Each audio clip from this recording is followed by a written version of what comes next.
This episode traces a clogged dishwasher spray arm to mineral buildup and misaligned jets, which cause uneven cleaning.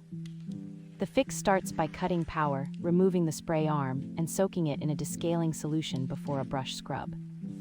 Next, inspect the jets for blockages, reassemble the arm with correct spacing, and run a test cycle to confirm even spray. For future prevention, routinely wipe the filter, run hot water cycles, and avoid grease or coffee grounds that can clog nozzles. If wear appears as cracked nozzles or loose fittings, replace the spray arm and fittings to ensure reliable performance.